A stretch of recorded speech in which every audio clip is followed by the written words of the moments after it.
Welcome to the Hilliard Gate Sports Center on the campus of IPFW, where tonight the IPFW Mastodons begin the 1999-2000 basketball season in the Summit City Shootout.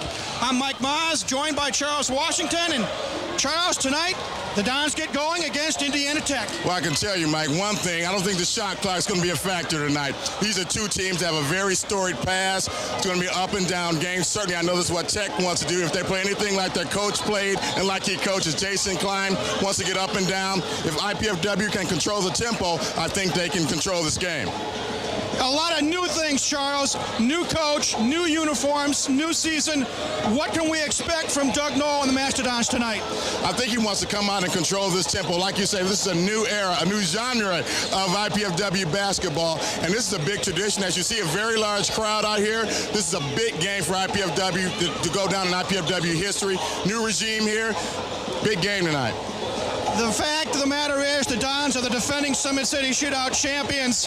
How much extra pressure do you think that puts on the backs of these Mastodons? I think it puts quite a bit of pressure because simply they are NCAA team, Division II team, and some of the other teams don't have that affiliation. So there's quite a bit of pressure on the IPFW Mastodons. They're supposed to win this. They should win this, and if they don't, it doesn't look very good. Well, the winner of this game will take on the Tri-State Thunder, who defeated St. Francis earlier in overtime, 77-74. And we'll take a break, and when we come back, we'll talk more about this matchup between Indiana Tech and IPFW. This is IPFW basketball.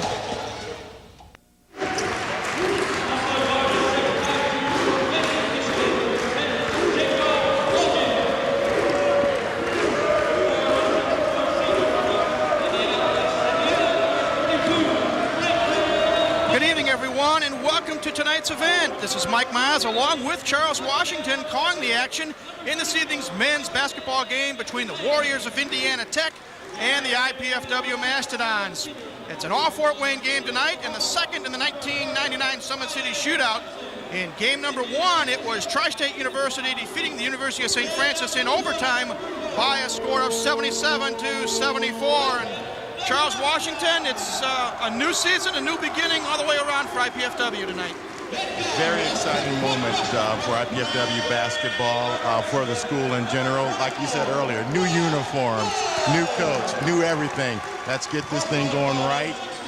Big tournament, huge tournament. City bragging rights, Northeast Indiana bragging rights. Hey, we're ready to go. Let's see what happens. Well, this is the first ball game of the season for the IPFW Mastodons. But for Indiana Tech, they're a seasoned group already. They are 2-2 coming into action tonight. They defeated Goshen College 98-79, lost to St. Xavier University 102-82, also lost to Robert Morris College 84-82, and on Tuesday this past week they defeated Ohio State University Lima campus by a score of 122-70. They're coached by Jason Klein. Jason's in his second year. Last year, the Warriors were 17-11. For IPFW, as we said, a brand new coach, Doug Knoll, who has spent the last 7 years at Spring Arbor College, makes his Mastodon debut. And Charles, what can we look for tonight? Well, Tech's not going to be bashful, as you can tell by those scores you just mentioned there.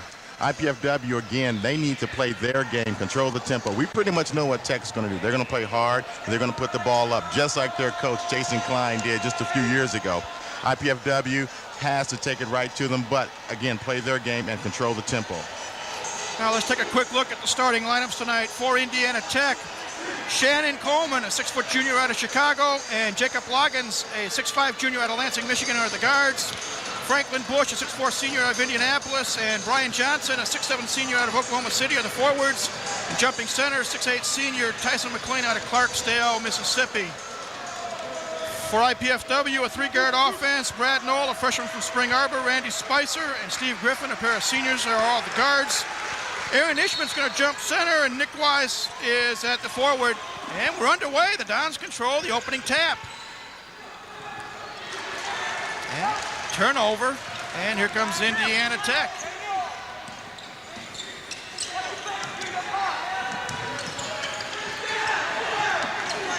Warriors trying to work it inside.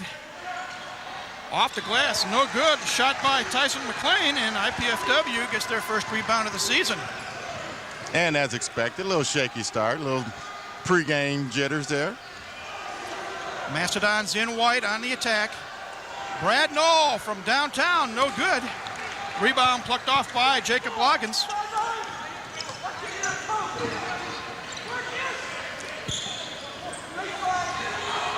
Just underway here at the Gates Center. Turnaround shot by Brian Johnson is good, and the Warriors go on top 2-0. That was a nice looking jump hook there. Not much the defense could do about that. IPFW working inside, laying up and in. Nice shot by Steve Griffin. That was a great back cut by Griffin. Just like that, we're tied at 2.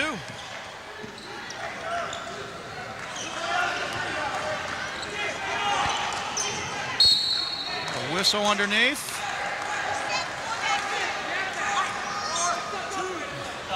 First foul of the night is going to be called on Nick Wise.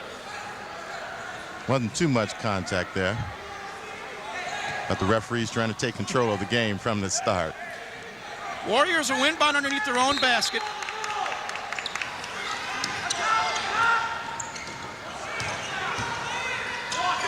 Driving in, firing, and missing is Franklin Bush. IPFW with the rebound. They're up the floor quickly. Big rebound by Ish. Aaron Ishman. Wise takes it to the glass. No good. Fight for the rebound. Controlled by Tyson McLean. And on the other end, shot missed by Loggins. So opening game jitters. Yeah, another rebound by Ish. Long three-pointer, no good by Wise. Dons control the rebound. Steve Griffin. He's playing the forward spot. You have to call him the 3 out there, and he's doing a good job fighting in there. He'll get you some boards. IPFW on top 4-2, 17:43 left in the first half. Turnaround jumper by McLean is good. Tyson McLean with his first bucket of the night. And we're tied at 4. Good pass. Aaron Ishman could not convert. And here comes Indiana Tech.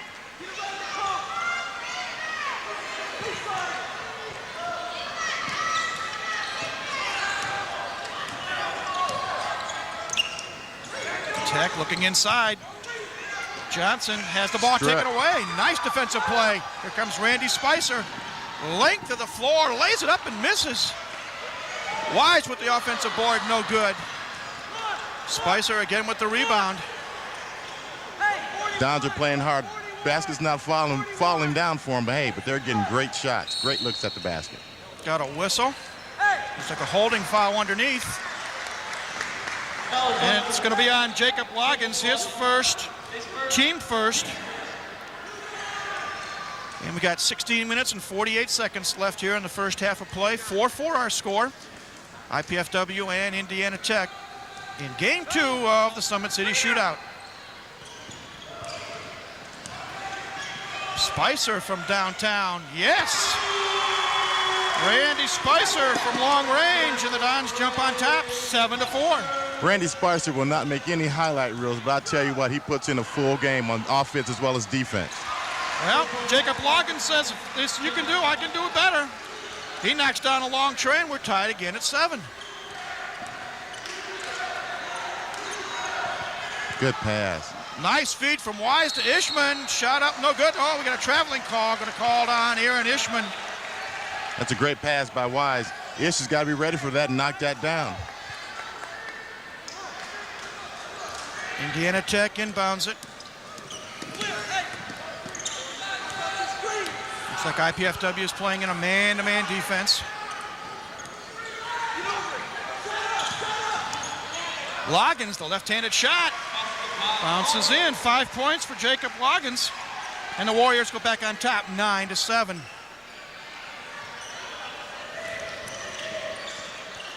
Spicer from long distance, no good. We got a push-off foul. Now it looks like it's going to be on Steve Griffin. That's Steve's first, team's second.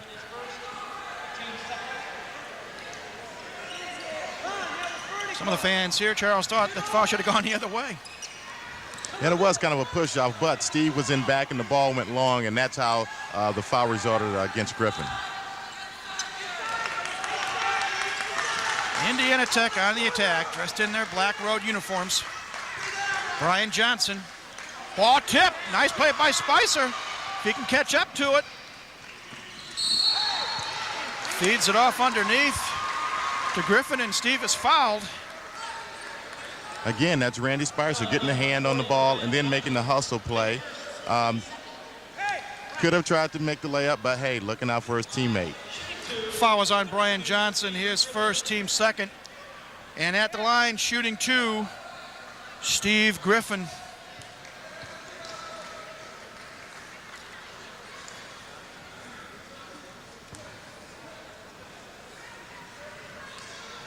First free throw is good. Steve's a 6'3", 185-pound senior out of South Bend. Played his high school ball at South Bend Clay. Won a state championship his junior year.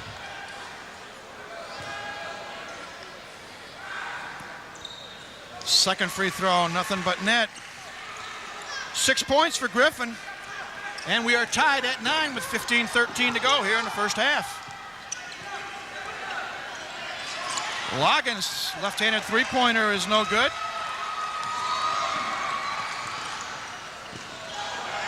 Wide open, Randy Spicer, yes!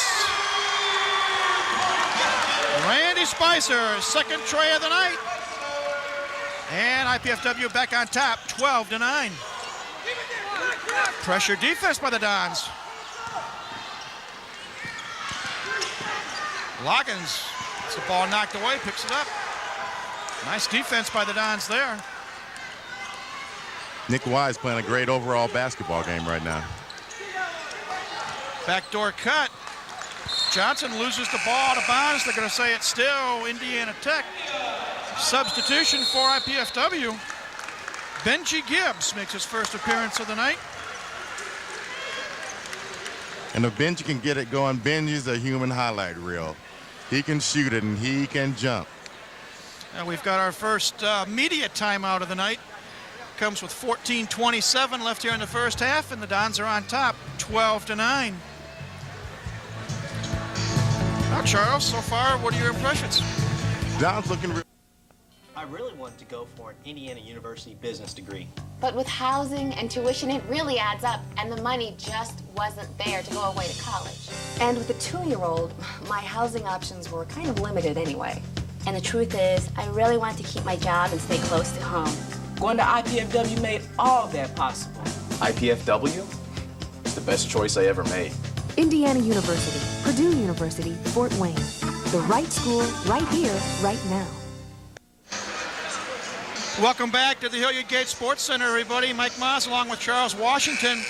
14:27 left in the first half of play, and right now the Dons are on top, 12-9. And Charles, your impressions?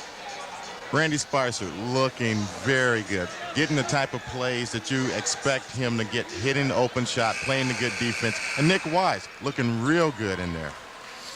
Nick Wise, a transfer student out of Plymouth, Indiana. And Plymouth has had a history of good basketball teams. Scotty Skiles, yeah, huh? that's the name that comes to mind. Indiana Tech with the basketball. Scepter Brownlee also entered the game. Ball knocked away. Long three-pointer by Johnson. He had to take that shot as the shot clock was running down. Shot was no good. So the ball goes over to IPFW.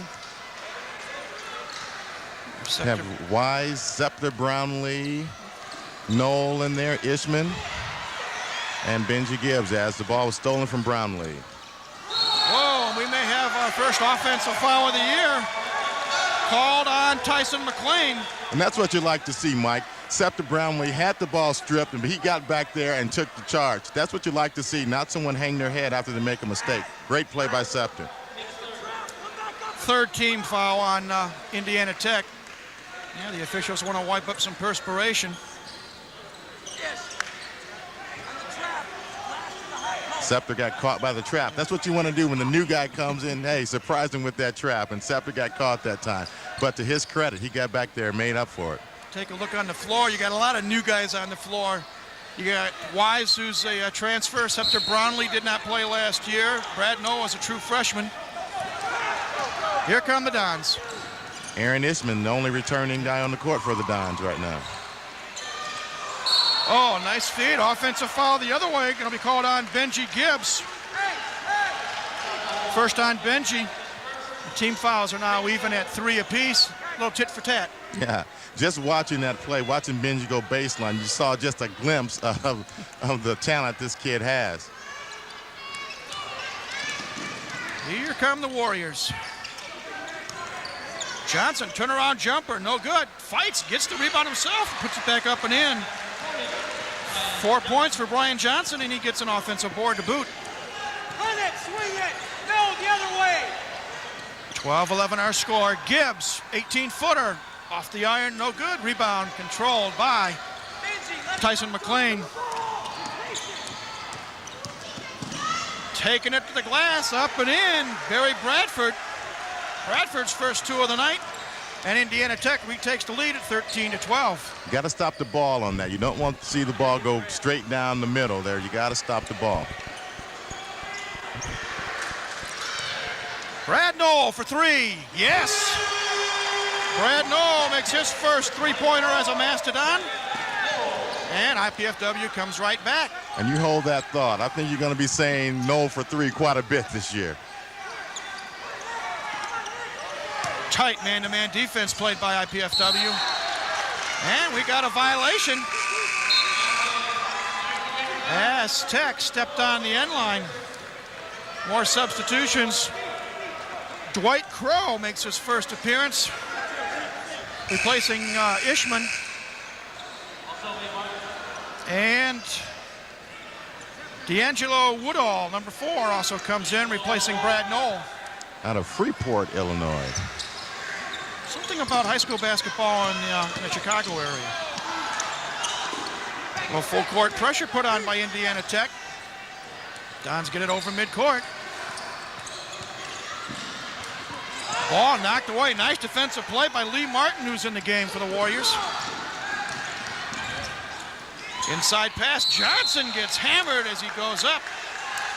And Brian Johnson will shoot 2.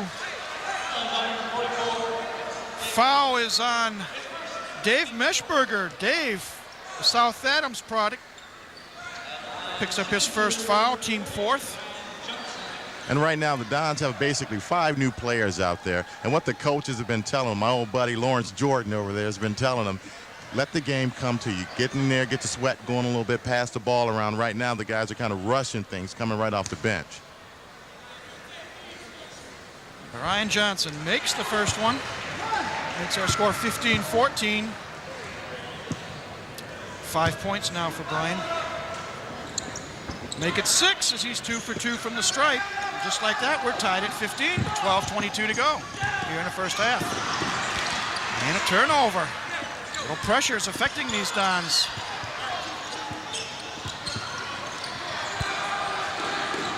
Brian Johnson. Got a whistle and a traveling call called on Martin. The official said he did too much shaking and baking.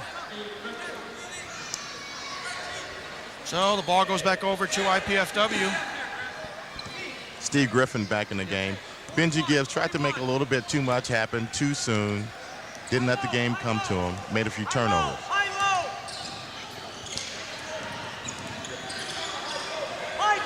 Dons working the ball on the perimeter. 3-point shot. In and out. No good. Rebound. Brownlee lays it up and in. Scepter Brownlee, Johnny on the spot. His first 2 points. That's a great hustle by Brownlee. That tip pass, great tip pass by Griffin actually was to Crow, and Brownlee hustled and stepped in there and made the layup.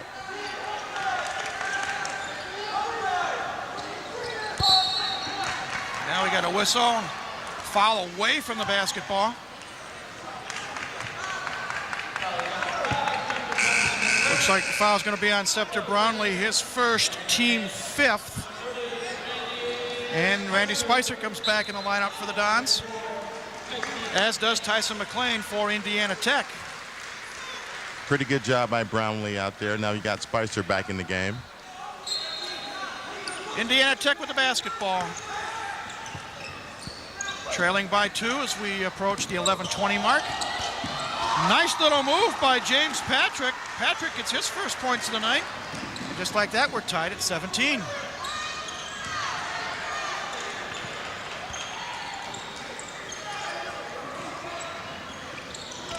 IPFW moving that ball around. We're near the 11-minute mark. Meshberger on the turnaround, no good. Rebound to Tech. Long pass underneath. And nice little jumper by Brian Underwood. Brian's first 2 points of the night. And the Warriors go back on top, 19-17. Couple of shots, ball loose, whistle. Traveling call called on Meshberger. He was in there fighting, though. Brad Knoll checks back into the Don lineup, replacing Woodall. IPFW showing some full court pressure. Little token pressure. Warriors break it. Come over midcourt. Ball almost knocked away. Lob pass inside for McLean. Misses the shot. And here comes IPFW on the attack. Spicer, three-pointer, no good. Rebound out to Tech rather. Underwood fires and misses. Meshberger with the board. IPFW needs to get a good shot, set it up, get a good shot. That was very uncharacteristic, that last shot by Randy Spicer. Randy Spicer, number 2 on the career assist leaderboard for IPFW. Knoll for 3. Brad Knoll with the second tray of the night. Puts IPFW back on top, 20-19. Ball knocked away. Nice pressure defense. And here's Brad Knoll again. Trey no good. Loose ball. Controlled by the Warriors. We've had a lot of loose balls get away. I think there's something. It's a new basketball, and you need one of those old ones out of the clubhouse there. Scratch it up a little bit. That's a brand new one, and I think the guys are slipping out of the guy's hand. And we've got another break in the action. You too can participate in the excitement of IPFW athletics by joining the Royal Dons Association. The Royal Dons is IPFW's official athletic booster organization. Members enjoy benefits such as priority seating at IPFW sports events, food and refreshments in the hospitality room. For more information about the Royal Dons, call 219-481-6958 or write to Royal Dons Club, 2101 East Coliseum Boulevard, Fort Wayne, Indiana, 46805. Well, Charles, 9:23 left in the half. We've had some give and take, token pressure full court by both teams. And one thing I've noticed, one Brad Knoll is not afraid to shoot the basketball. As well he shouldn't be. The guy that can shoot like he can, as open as he's been, he's got to take that shot. Well, right now IPFW has 3 players with 6 points apiece. Brad Knoll, Randy Spicer, each with a pair of trays, and Steve Griffin with a pair of 2-point baskets and a pair of free throws. And leading the way for Indiana Tech, Brian Johnson with 6 points and Jacob Loggins with 5. So 20-19, first half is just over half over. And we're about ready to get back into play with IPFW owning the basketball. And Tech trying to change the tempo here, goes to what looks like to be a 2-3 zone. Wise, nice jumper, Nick Wise with his first points of the night. And it's 22-19. Nice play by Spicer, little pickpocket job. Randy lays it up and in. 2-11 is what they call it down at the police station, folks. 2-11 in progress. Dons up by 5. Inside move, shot up and missed by Underwood. IPFW clears the board. They want to run a little bit. Ishman lays it up, no good, but Aaron is fouled. And he'll go to the stripe, shooting 2. Big Ish going to the hole like all Gary, Indiana products should do. Take it to the hole strong. That foul is on Brian Underwood, his first, team fourth. And at the stripe, 6'6" senior Aaron Ishman. This young man has progressed in the 4 years he's been here tremendously. I watched him grow as a player. Not very strong as a freshman, but I tell you, I played with him this past summer. He'll go to the hole strong now. Brian Johnson back in the Indiana Tech lineup. Charles, I remember 4 years ago when Aaron was a freshman, we had the opportunity to broadcast IPFW basketball, and he was a talent that persistence and hard work has paid off. Great job of perseverance. Second free throw missed. Tech with the rebound. Shot missed. Putback shot up and in by Tyson McClain. 4 points now for Ty, and it's a 24-21 ball game. IPFW still on top. Inside pass to Ishman. We got a whistle, and they're going to call a foul. They called an offensive foul before the pass or shot. Fouls on Nick Wise, his second, team sixth. I'll say one thing about Nick Wise. He's not afraid to take it inside either. He's an aggressive ball player. Very good all-around player. So here is Indiana Tech on the attack, trailing by 3 as we approach the 8-minute mark. Give and go, shot missed, tap in by Johnson, it's no good. We got a whistle, and I'm Technical foul. gonna say a technical Grabbing foul the rim. on Brian Johnson. That's a double whammy. Not only do you miss the dunk on the rebound, but you grab the rim and hang on it, plus a little bit of embarrassment. It's a team foul as well as we get down to this later stages of the first half. And Brad Knoll will walk to the line shooting 2. And more importantly for the Dons, after the 2 free throws, they get the basketball right back. Exactly. And that costs Tech a little more. Johnson's a good ball player, good, strong left-handed player that the Dons haven't figured out yet. That little post move, that little left-handed jump hook, and 2 fouls on him on a play like that certainly goes in the Dons' favor. First free throw up and in. 7 points for the coach's son. He's going to be a fine addition to this basketball team. He sure is, and doesn't play like a freshman, but rarely do coaches' sons play like freshmen. Second free throw also good, so the Dons again have a 5-point lead, 26-21, and they will inbound it near midcourt. Hey! And 7:58 left until halftime. The Dons score here. That's a big turnover.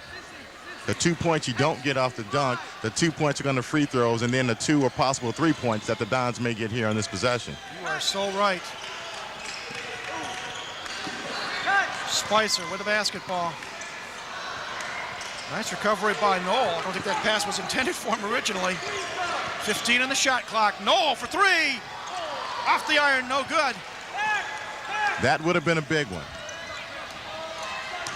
Here come the Warriors.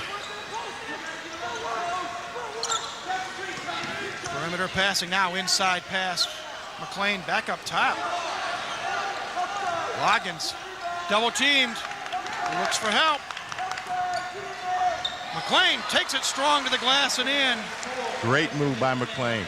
Good trap by the Dons. Not bad defense by Ishman, just a better play on offense. 6 points for Ty, and it's 26-23. Ishman takes it to the glass. No good, but there's a whistle and a foul.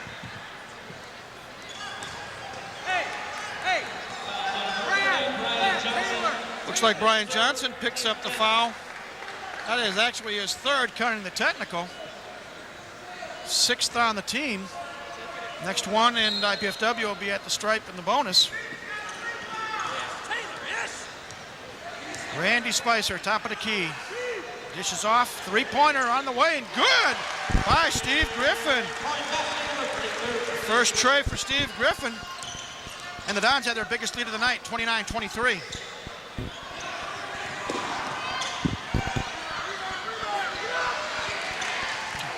Great job. Ishman's doing a great job on the glass. Knoll dishes off. Cross-court pass, Wise from long range, no good.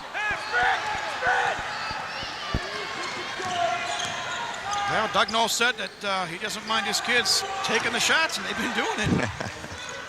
Well, like I said in the outset, shot clock won't be a factor here. Johnson misses, but McLean eats up the offensive glass and puts it back in. 8 points for McLean, and the Warriors are staying close. It's now 29-25, 6 minutes left in the half.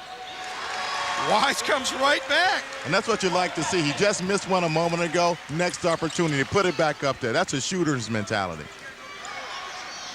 Inside pass intended for McLean, thrown away. Turnover, Indiana Tech. And more substitutions. We got Gibbs and Crow back in for IPFW. And let's see if Benji Gibbs in this last 5 minutes and 47 seconds can get into the flow a little bit, let the game come to him. Bradford back in for the Warriors. Again, token full court pressure put on by Tech. The Dons break it.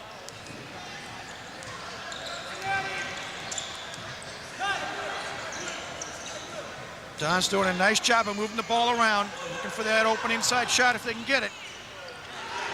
Turnaround shot, no good by Griffin. Rebound Not a good Tech. shot. Not a good shot. Uncharacteristic again of Griffin. Usually a good shot selection. Short shot missed by Bush.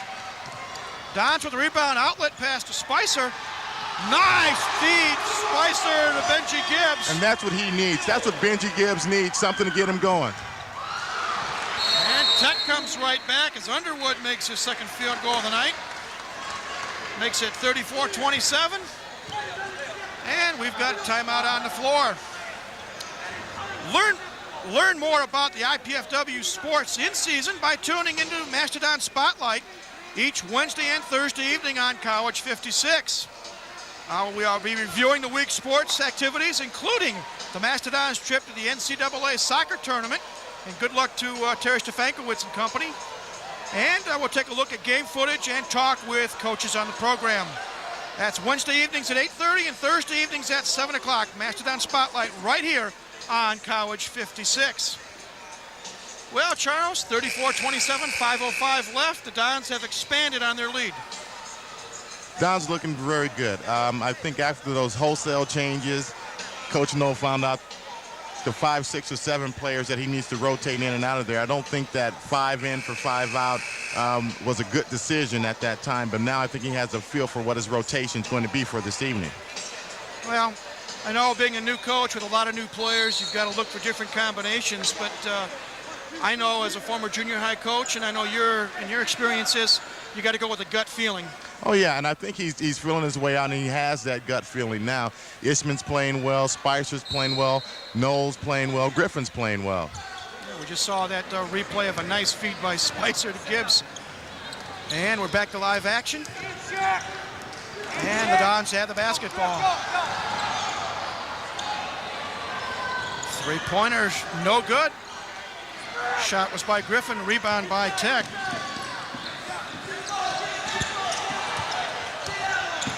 Underwood has it knocked away by Spicer. again.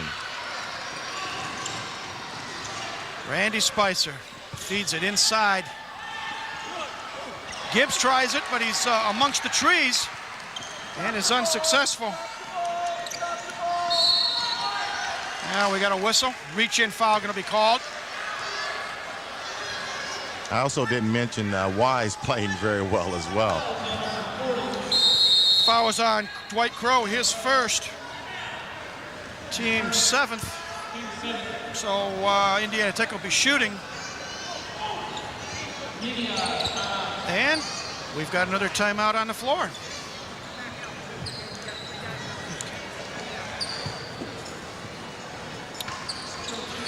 Be sure to tune in to College 56 Sundays at noon and Friday evenings at 8 when host Melissa Long visits with IPFW faculty in the Health Information Technology Department.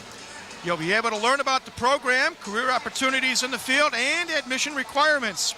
That's Sundays at noon and Fridays at 8 p.m. for IPFW Up Close, right here on College 56. Well, back-to-back quick timeouts, not too much action, but again, IPFW now with 17 fouls. And for these last 4 minutes and 25 seconds here in the first half, every foul, Indiana Tech goes to the foul line. And once it gets to 10, they'll shoot 2. Nice crowd on hand here at the Gates Center. People of all ages, young and old, and Maybe that's a class of 2013 recruit or something there. A millennium player there. This crowd is very encouraging to see. IPFW sports is certainly on the way up, and we'd be remiss if we didn't send out congratulations to Coach Stefankovic and the soccer team. Great job this year, phenomenal job. Well, they got a tough battle on Sunday as they are going to play the number 2 ranked team, I believe, in the country. But you're down to the final 8. They won last week on the road. We wish them luck Sunday in their quarterfinal match. Okay, Barry Bradford at the line, his first free throw attempt of the night. Nothing but net.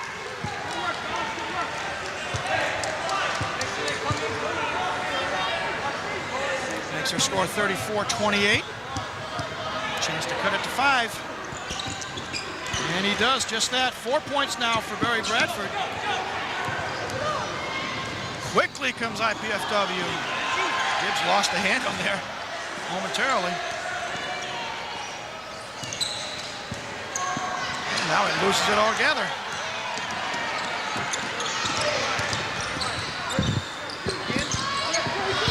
Ball knocked out of bounds. It's a last touched by Lee Martin, so turnover Tech. Again, goes back over to IPFW. Mike, I think that ball looks to be a brand new ball, and I think it's simply, in some instances, slipping out of these players' hands. Couple of substitutions. Knowles back in, as is Aaron Ishman for IPFW. And I think that's a good move by Coach Knoll. I think you have to have some of those starters. I think the starters that started the game bring stability, and when you bring in the 5 new players, I think you lose some of that. Here is Scepter Brownlee, a Concordia graduate.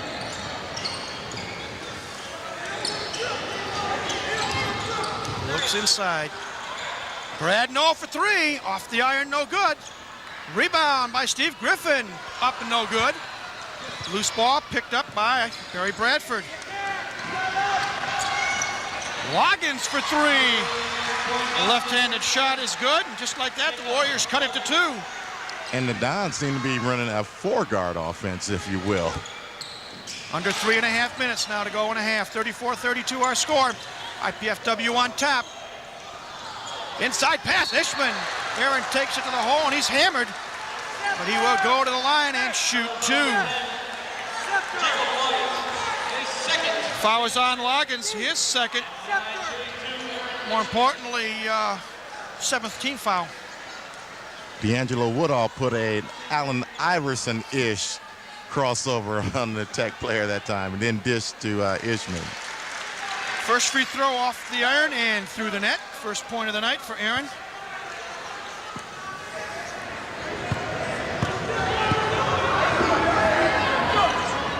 Second one is good as well. Makes it 36-32 at the 3:20 mark. A couple of substitutions. Patrick and Clemente Brooks in the lineup for Indiana Tech. And Wise comes back in for Knoll for IPFW. That makes the Dons a little bit bigger. And here come the Warriors on the attack.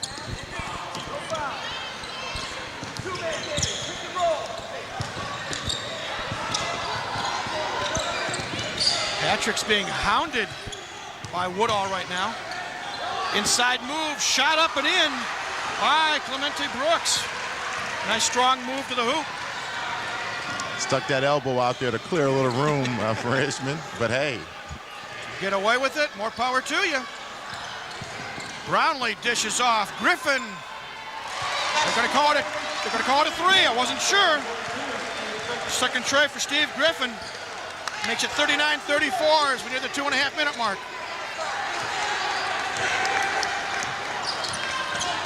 Oh, that could have been a walk.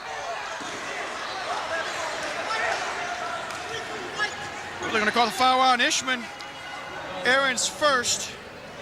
You're right, that could have been a walk. Nice piece of double teamwork on defense, although even though the foul was called, good reaction to the ball. And Brownlee and Bradford are going at it out there. 2 quick players. Bradford goes back to the stripe where he just made a pair a couple of moments ago. You see a picture of Jason Klein there, the Tech coach. Jason's in his second year replacing his father Might we say the legendary Dan Klein, who coached Indiana Tech for, I believe, some 18 years. I wonder who he used for references. Of course, he has to answer to his dad in more ways than one, because his dad is his boss, the athletic director. First free throw by Bradford is good. 5 points now for Barry. Makes it 39-35. Chance to cut it to 3.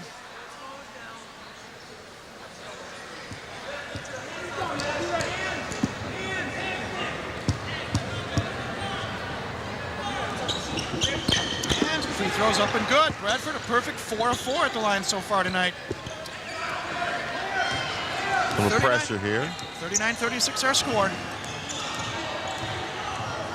Steve Griffin stops, pops from 3, no good. Rebound fought for. Good hustle by Randy Spicer. Spicer for 3, no. Rebound Wise underneath. Wise takes it back up and he's hammered. Good offensive rebounding there by IPFW as they clean 2 off the glass in that sequence. Wise and Spicer playing great floor games, all-around games tonight. Foul is on Clemente Brook, his first. So Nick Wise at the line. Nick has 5 points so far tonight. Deuce and a tray. Make it 6. So his first free throw is up and good.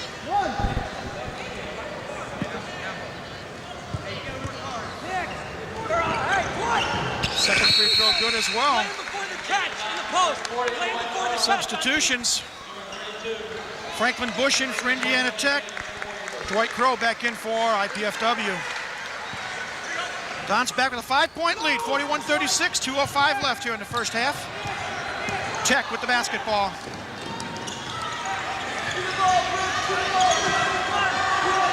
I think Coach Knoll took Wise out of the game. Don't want him to collect that 3rd foul before the end of this half. Got a whistle. Foul away from the basketball. And Aaron Ishman is called for the foul. His 2nd, team 9th. So Clemente Brooks goes back to the line, shooting 1 plus the bonus. You got to get Ishman out of there. You want him fresh for the second half. He's playing a very good basketball game. And that's exactly what happens as 6 foot 10 inch Dave Meshbrooker comes in to replace Aaron Ishman. Ishman checks out, 2 points, 2 fouls. Doesn't look that good in the box scores, but he's played a very good basketball game. Free throw, no good. Ball out of bounds. Last touch by Indiana Tech, so it goes over to IPFW. And Warriors come right back with full court pressure. And the Dons say, well, that's fine. We'll give the ball to Randy Spicer and let him do his thing.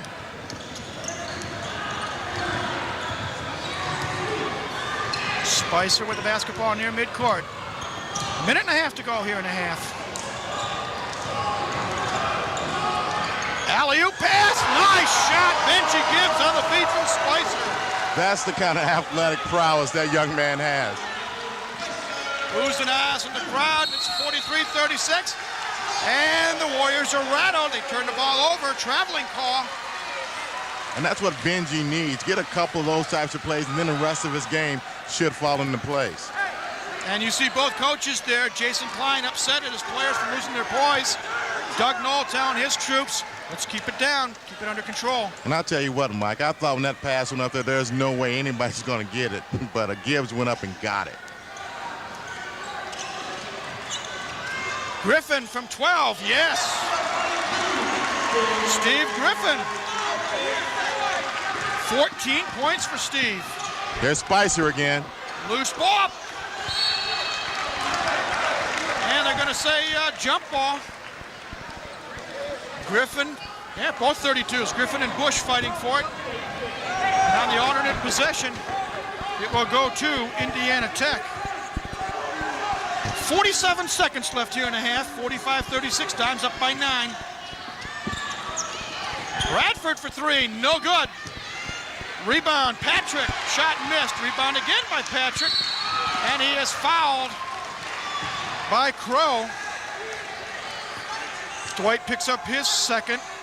Great block the first time, but to number 11's credit on Indiana Tech, stayed with it, got the ball back, and put it back up there, and second time he got the foul.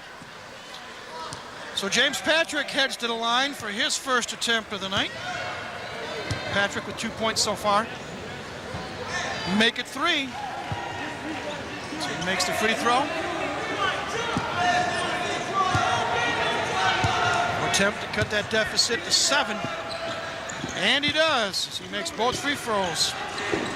45-38, 36 seconds and counting here in the first half. Hope you're enjoying the action here on Channel 56.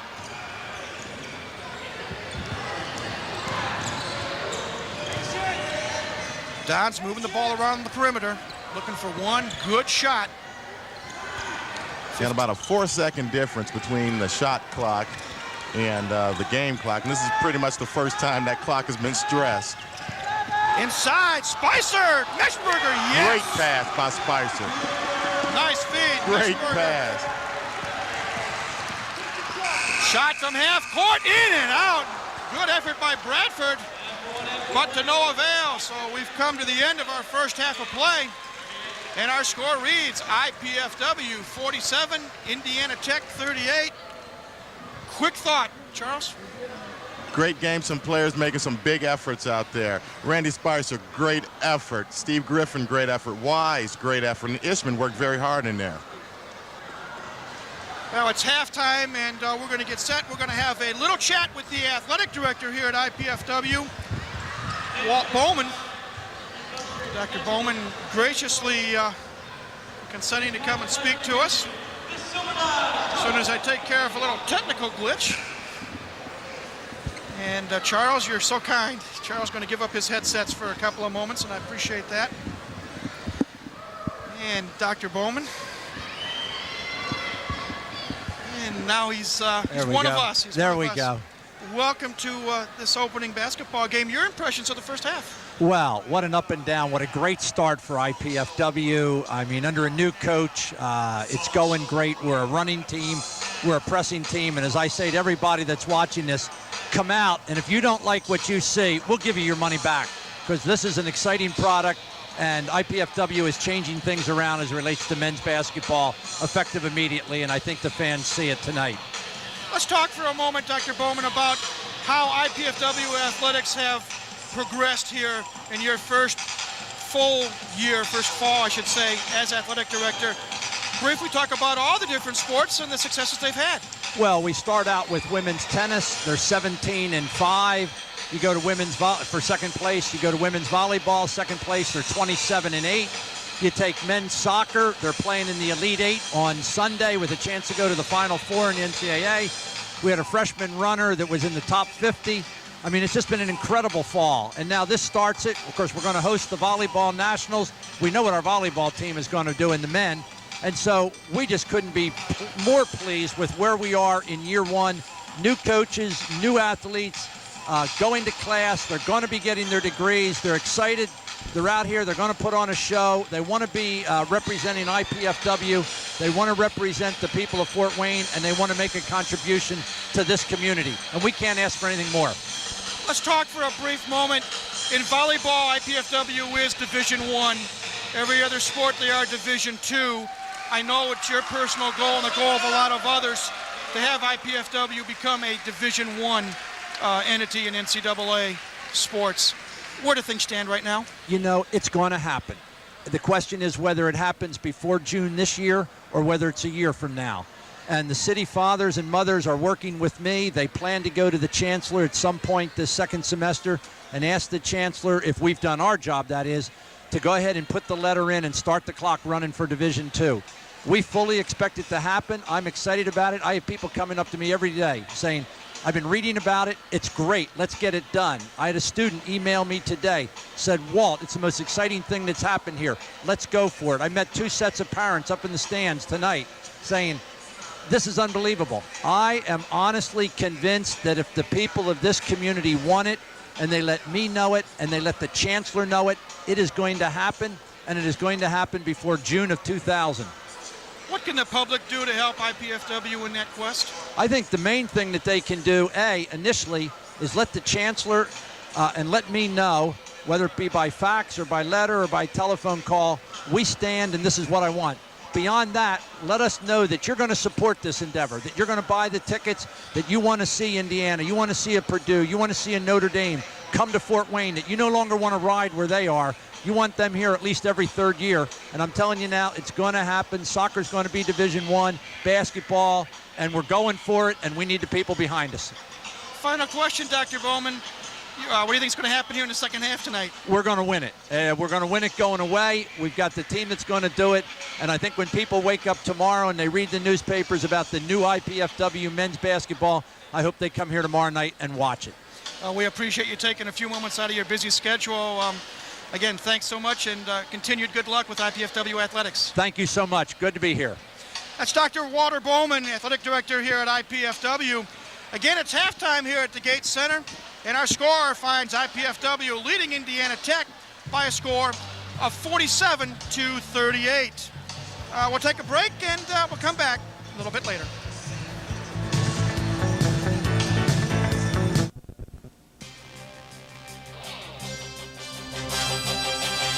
From College 56 News, this is IPSGA Update at Halftime.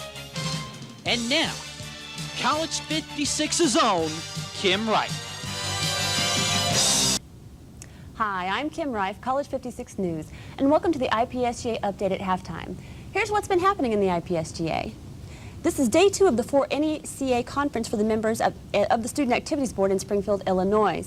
On this week's show, Sean Hodell told our very own Dan Westrick about the conference. Is the National Association of Campus Activities, which is an organization in which schools across the nation get together in certain regions to block book acts, comedians, lecturers, and to exchange ideas on how to do publicity, what items that could improve their board or specific organization, and just a great way to network with different students. And most of the ideas that SAB comes. The IPFW delegation will return on Sunday. The Senate room was redone this week. The new computers were installed in the Senate room. These are the same computers that were used in the student access labs. IPSGA will be having a brand new website put up in about a month. The executive assistant has been taking HTML classes. She will be maintaining the website. On the website will be information about what is going on in IPSGA. Heath Shive and Brian Norris were seated on the Republic Relations Committee this week, bringing the total to 3 on the committee. Also, Mark Sprunger was named to the Ways and Means Committee, and with Ted Adams seated to the Student Affairs Committee. The financial guidelines bill passed on the Senate on a voice vote. The addition calls for any student organization who wants money from IPSGA to sign a money request form for getting the money. Along with the financial guidelines amendment, Senate approved money to get some IPSGA and SAB posters to go along with the events that are sponsored by IPSGA and or SAB. The debate heated up on the campus ministries funding bill. That bill calls for money to be spent on building materials for the spring break trip to Mexico. Some of the senators raised concern that this bill violates the Purdue's guidelines, according to Dan Gebhardt, financial advisor of IPSGA. Some even said that voting for this bill would be breaking the rules. The roll call vote ended in a tie. Jim Corson, using his power as Senate President, broke the tie in favor of the bill. This bill is headed to the desk of Joe Schroeder. Even if the bill is signed, most likely, Purdue will strike it down. However, any student organization that is denied funding can appeal the decision.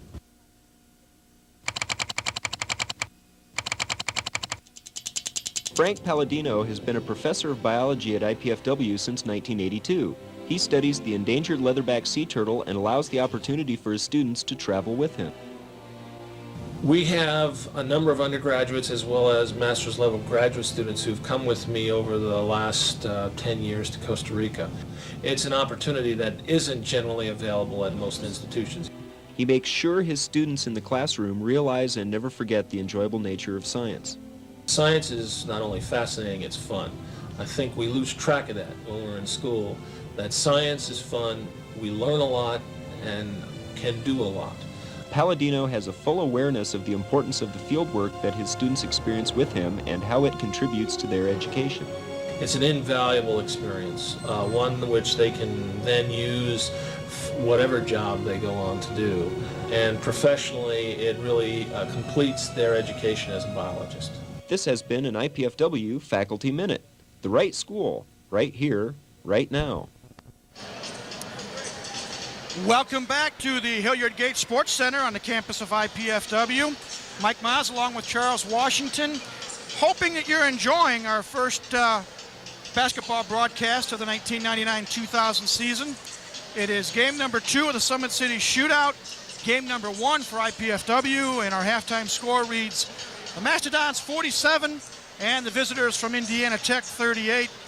Charles, we got a chance here to take a look at some of the numbers here in the first half. Well, certainly if you're an IPFW fan, you have to love what you see.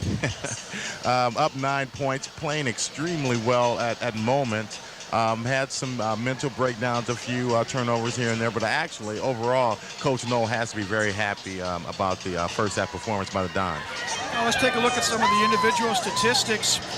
For IPFW, leading the way, Steve Griffin, the senior guard, 14 points, 5 of 11 shooting from the floor, 2 of 4 from three-point range, 2 of 2 from the stripe. 8 points apiece, freshman guard Brad Knoll, 2 of 6 shooting, both of those coming from three-point range. And 2 from the foul line, I should say, if I get my tongue untied. Also with 8 points, Randy Spicer, 3 of 7 from the floor, including 2 of 5 from long range. And he has got 4 assists, and he is a joy to watch on the basketball floor. Nothing flashy from Randy. Randy's going to give you a very consistent game, play great defense, get you some steals, great assists, and if you leave him open, as you can see, he'll knock down that three-pointer for you. Nick Wise, in his first appearance as a Mastodon, 7 points on 2 of 6 shooting from the floor, a couple of free throws. Other scorers for IPFW with 4 points, Benji Gibbs, 2 of 4 from the floor. And 2 points apiece, Scepter Brownlee, 1 of 1 from the floor. Dave Meschberger, 1 of 2 on a nice feed from Mr. Spicer, I believe. Yes, it was. And Aaron Ishman, the 6'6 senior, also with 2 points. D'Angelo Woodall and Dwight Crow played but did not score. For Indiana Tech, their leading scorers, got a couple of them with 8 points apiece. Jacob Loggins, 3 of 6, including 2 long-range bombs. And Tyson McLean, Tyson doing most of his damage underneath. He's 4 of 8 from the floor. 6 points apiece, Barry Bradford, 1 of 3 from the floor, 4 of 4 from the free throw line. And Brian Johnson, 2 of 5 from the floor, 2 of 2 from the stripe.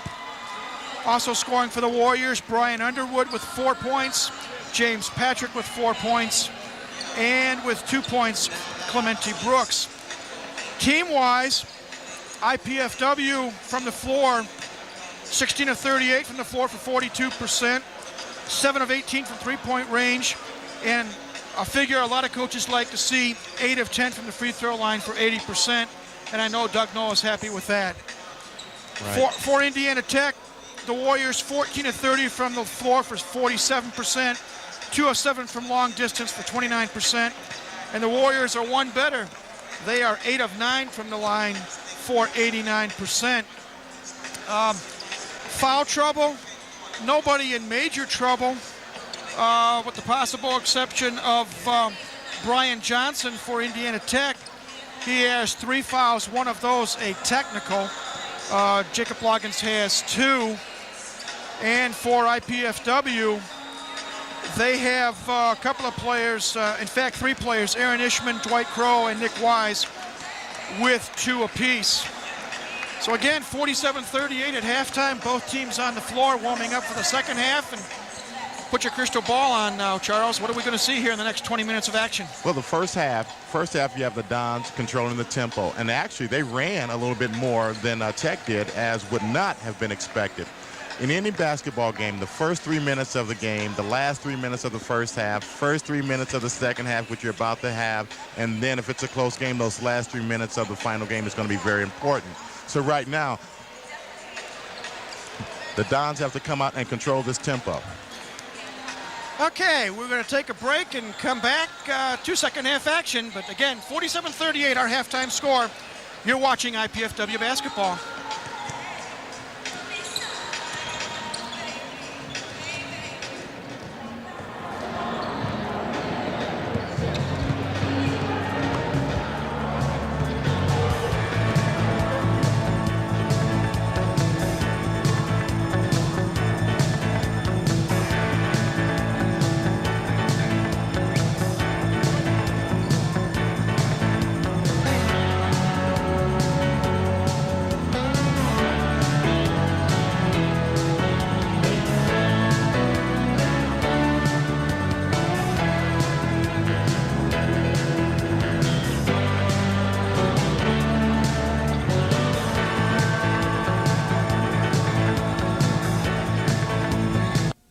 IPFW. That's because IPFW has established itself as an athletic power, not only regionally, but nationally. With 11 major sports, IPFW offers talented student athletes great opportunities. Success and support of IPFW athletics comes solely from the fans, students, faculty, alumni, and the prestigious Royal Dons Club. The Royal Dons Athletic Club has over 500 members who financially support IPFW athletics, enabling the university to provide scholarships to deserving athletes. Members will receive one or all of the following: season passes to all sporting events, special seating, hospitality room, plus Royal Dons apparel and gifts. Be a part of the winning tradition. Join the Royal Dons Club. We need your support. Call IPFW Athletics. Get into the team spirit. Welcome back to the Gate Sports Center. Mike Moss, Charles Washington here with you. And Charles, if we have to pick out one player for each team that we'll look for in the second half, who is it going to be? I think Benji Gibbs for IPFW coming off the bench, and Johnson for Indiana Tech. I think the Dons have to control Johnson. He wasn't able to get loose in that first half. That foul, that technical foul, had really slowed him as well as the team down. The Dons start to take control of the game once that play happened. It looks like we got the original starters for both teams starting this second half. It'll be IPFW basketball. Wise will inbound it. Wise, Spicer, Brad Knoll, Ishman, and Steve Griffin for the Dons.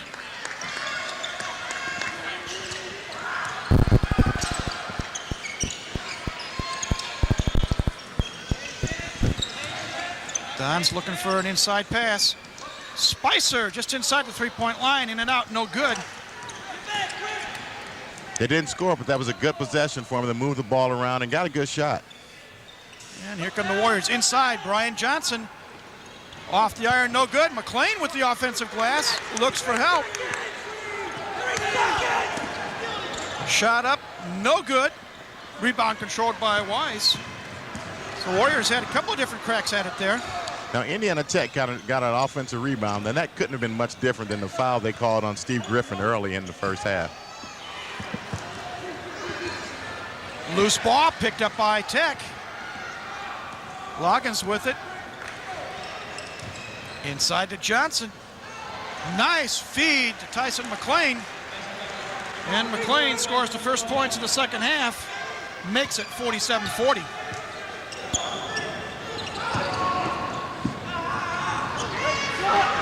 Long distance shot by Knoll, no good, but there's Wise underneath with an offensive rebound. Off balance shot, no good, and he gets it again.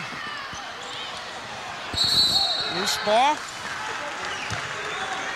Wise playing real hard in there, and that's what the Dons need. He's kind of the Brian Cardinal of the IPFW Mastodons. It'll be Mastodon basketball. Spicer inbounds it to Brad Knoll.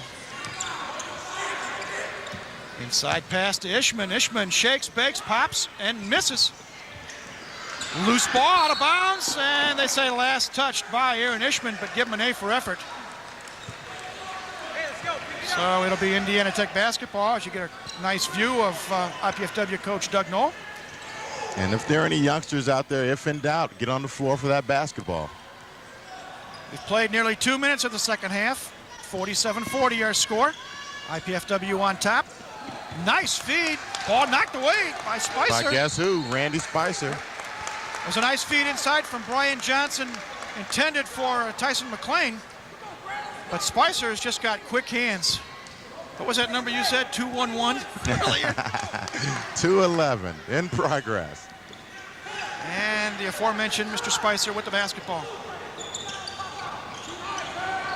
The Dons dressed in their home whites.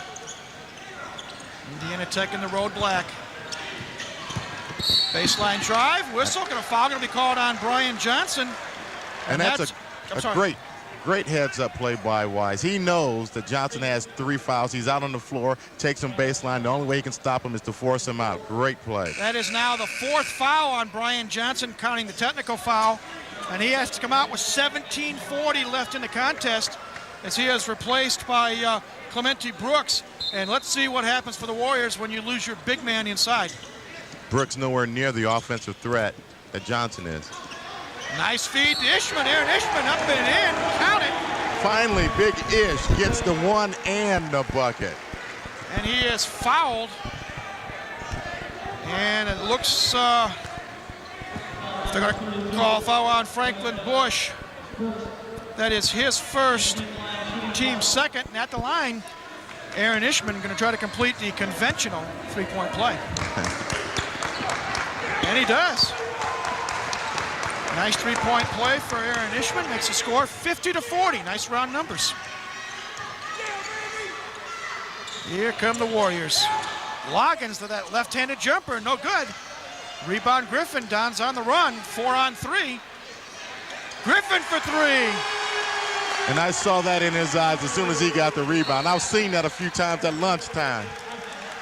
And Jason Klein doesn't like what he says, or what he sees rather. And he calls a 30-second timeout.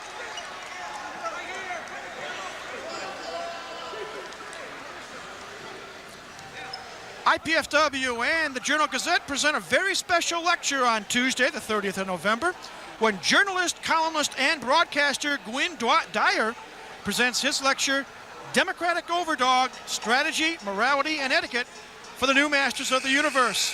The lecture will be given in the Neff Recital Hall on the IPFW campus at 7:30 p.m. That's Tuesday, November 30th at IPFW. Admission and parking are free. For more information, call 481-6808. And I hope I did pronounce that right, Mr. Dyer. If I didn't, I apologize. Mike, this first five, IPFW, great chemistry. A big key for the Dons, like I said at the outset of the second half, what the bench is going to do, and I think Benji Gibbs is going to be key to that. The great chemistry by this first five, though. Warriors have the basketball. McLean, spin move shot off the iron, no good. We got a whistle and a foul underneath. And it might be on Tech the way the players are moving. Clemente Brooks called for his second foul, third team foul. Brooks, a hard-nosed player, not the player Johnson is offensively, but a good hard-nosed player.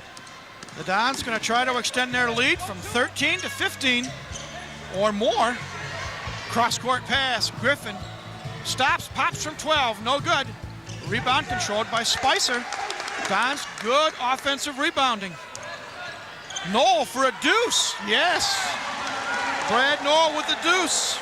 An unusual shot for Brad. But it's good, and the Dons had their biggest lead of the night, 55-40. And he hit that against a much bigger player. Now we got a whistle. Foul called on Brad Knoll. That is his first, team first here in the second half. The game's 15 points, and that rivalry is starting to set in now. The frustration is starting to set in on some of the Tech players. Nice pass inside, reverse layup by Loggins, no good. McLean with the rebound, loose ball. IPFW coach is screaming for a violation, but the ball comes loose. Spicer comes up with it. Wise underneath, left-hand layup up and in. Nick Wise with his first points of the second half, and it's now 57-40 as we just go under the 16-minute mark. Nice feed underneath. Shot up and good by Franklin Bush. And that stops a little bit of a run by the Dons. Wise comes back for three, no good. Ball tipped out of bounds by Ishman, and it will go over to Indiana Tech. Right now, very important time for Tech. Game's 15 right now. They don't want this game to get any further out of hand. Warriors with the basketball. Shannon Coleman moves it around the perimeter. Loggins looking for help, double teamed. Gets it out top. 19 on the shot clock. Inside, McLean. Three-pointer by Loggins. No good. Whistle, foul underneath. And I think it's going to be Mr. Wise. Nick Wise picks up personal number 3 as he's caught for pushing off underneath. Benji Gibbs comes back in the Don lineup, replacing Steve Griffin. And that time the shot clock got down to 10 or 11 for Tech. That's almost a violation for them.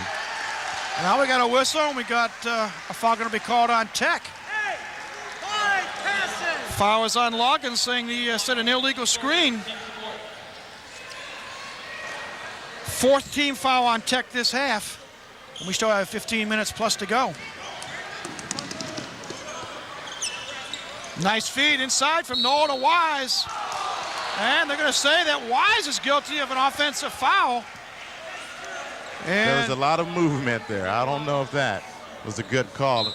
Wise probably would have been a wise move to pass that ball down underneath. You had an open player underneath.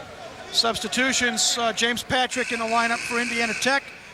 Dave Meshberger coming in for IPFW, and he's got to come in because Nick Wise all of a sudden has 4 personal fouls. Tech with the basketball, and IPFW with their token full-court press. Warriors get it over midcourt.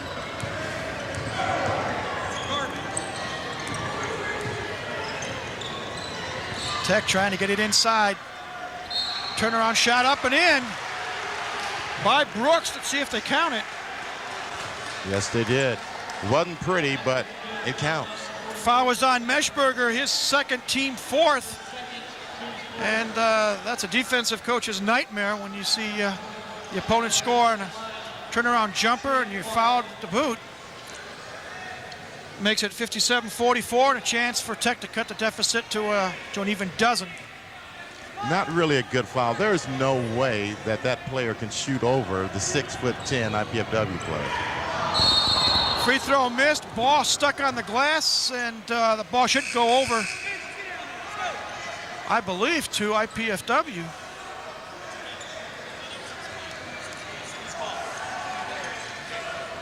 Or are they calling it Tech's? I'm not sure.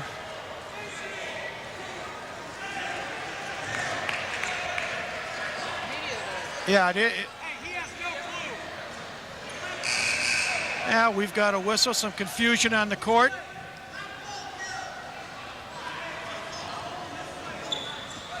And I wonder if we're going to have our infamous media timeout with 14:47 to go. They're going to get the ball to Indiana Tech. Whistle, and we got a foul. Reach-in foul on IPF. Is it IPFW? No, against Tech. It's against Tech. What surprised me is I thought they gave the ball to Tech on the inbound.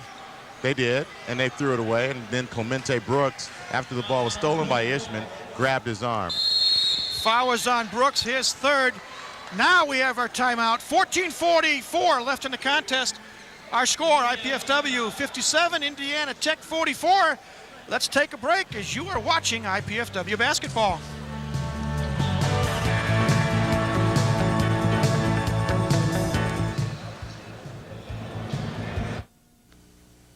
I wanted to study engineering so I could get a better job without giving up the job I've already got. Of course, getting a degree without going into debt was pretty high on my list too. And I wanted the kind of education that I could only get in smaller classes with the professor's full attention. IPFW offered me all of that. And the Purdue engineering degree is going to look pretty good on my resume. Going to IPFW is the best choice I ever made. IPFW, the right school, right here, right now. Welcome back, everybody. Mike Miles, Charles Washington with you here at the Gates Sports Center on the campus of IPFW. 14:44 left in regulation. Do I dare say regulation? First game tonight here in the Summit City Shootout did go to overtime. And in that ball game, Tri-State, the Thunder came from behind, forced the extra session, and they defeated the University of St. Francis 77-74. So the Thunder will be in tomorrow night's championship game, as they were a year ago, and they will play the winner of this contest. Dons with the basketball, Tech with the full court pressure, but IPFW able to get over midcourt rather easily. This is an important time for IPFW. Even though the score hasn't changed that much, it's still 13. Tech on a little mini momentum run here. Shot by Knoll, no good. Rebound picked off by Tech. Loose ball, and look at Spicer fight for it. Loose still. Now we got bodies all over the place. And emotions got to be controlled. Brooks, a very emotional player. And so are some of the Tech players. The officials finally move in. You see Jason Klein there. Doug Knoll out at midcourt. Ishman. That is Aaron's third. Team fifth already. And now the officials restore order. Steve Griffin checks back into the Mastodon lineup, replacing Brad Knoll. Charles, give both teams credit. That ball was loose, rolling down the floor, and you saw 8 bodies go after it, and that's what a coach always wants. Exactly. Go for the loose ball. Whatever happens, let the school pay the hospital bill, I guess. And our man, Randy Spicer, was the first one on the spot there. It'll be Warrior basketball. Nurse, help side. And they get it inbounds. And whistle.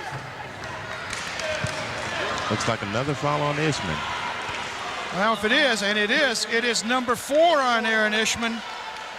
Now that's going to force Doug Knoll to make a decision. With 14-16 to go.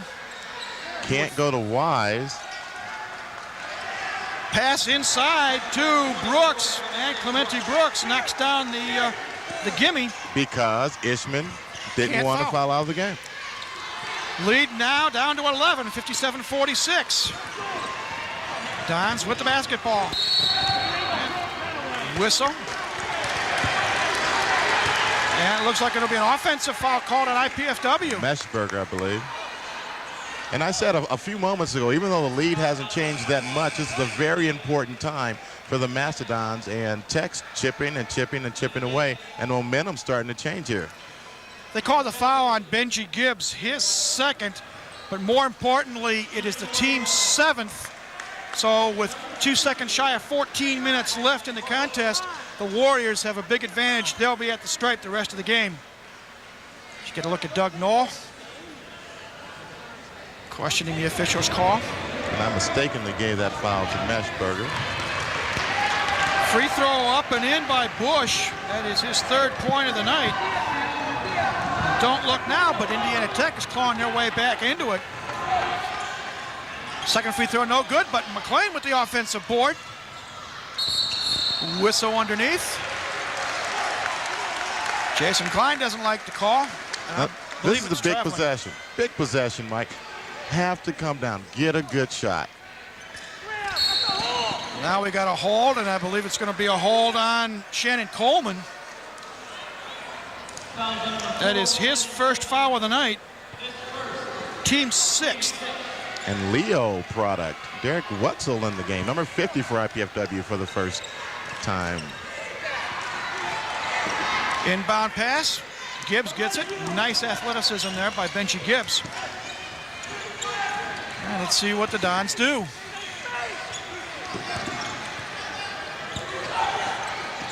Steve Griffin for 3. No. Rebound controlled by Coleman. Just a little bit strong on that 3-point attempt. Inside, no secret what Tech wants to do now. Shot is no good, but not sure what that call is. Violation, evidently. Jason Klein giving the official an earful. Ball goes over to IPFW. 22 rather to go. The lead is 10, 57-47. Now we got a holding foul inside. And it is called on Brooks. And for Clemente Brooks, that is his 4th, team 7th. And you can almost see the veins popping on the forehead of Jason Klein, as he's a little bit frustrated right now. Meshberger makes the first, gets the bonus. 3 points for the South Adams product. Brooks a lot stronger than Mashberger, and when you're a lot stronger, then the offensive player is going to look like a much bigger push than it maybe actually have been. Second free throw also good. Makes it 59-47.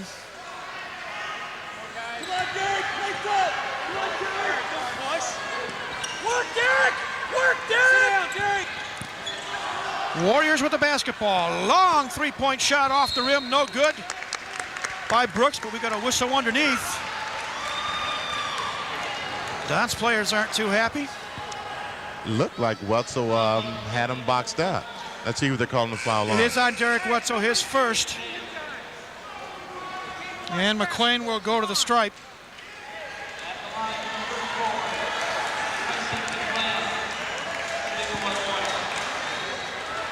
So Tyson McLean at the line, shooting 1 and a bonus. First free throw attempt of the night for Tyson McLean.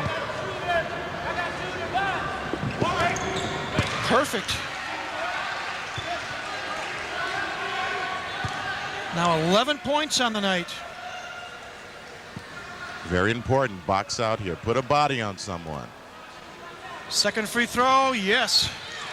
Even dozen for McLean, and more importantly, he cuts the deficit to an even 10. 59-49, 12-52 and counting here in the second half.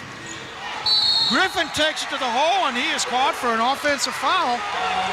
For Steve Griffin, that is personal number 2, team 9th.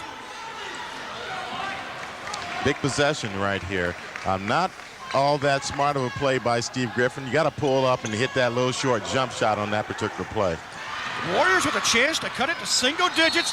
Ball goes out of bounds. Last touch by Griffin. So it'll remain Indiana Tech basketball, 28 in the shot clock. And you're right, Charles. At this point, IPFW has got to play tough, sound defense, because if Tech gets it into single digits, anything can happen.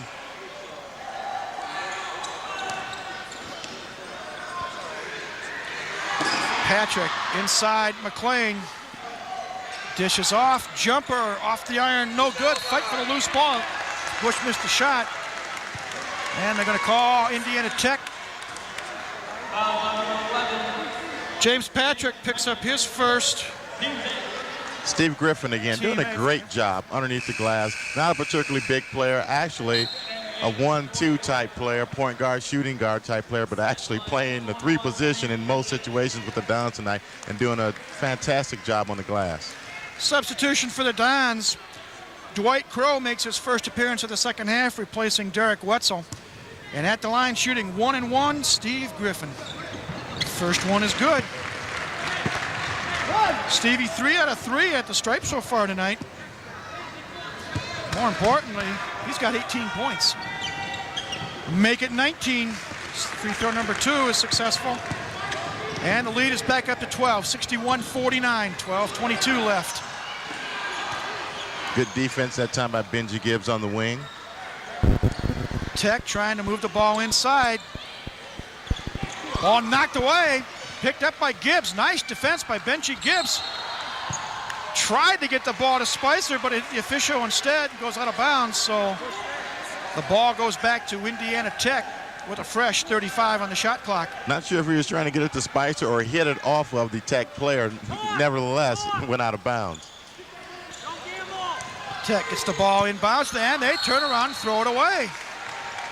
So Warriors couldn't stand prosperity. And you see Jason Klein not happy with the series of events. Brad Knoll checks back into the Don lineup, replacing Benji Gibbs. And here comes Tech with the full court man-to-man pressure. Under 12 minutes now here in the second half. 61-49 our score, IPFW on top.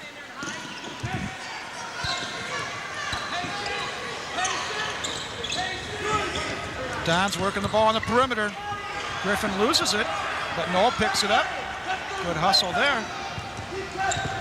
12 on the shot clock. Griffin just inside the three-point arc. In and out, no good. Tap up and in. They'll give it to Meshberger. Dave Meshberger, Johnny on the spot, although he actually didn't touch it, I don't think. Well, he's doing what you have to do, sticking your hand in there, trying to keep the ball alive. And then doing that, he or one of the Tech players tipped the ball in the basket. Tyson McLean missed a three-point attempt on the other end, and then IPFW comes down with the basketball.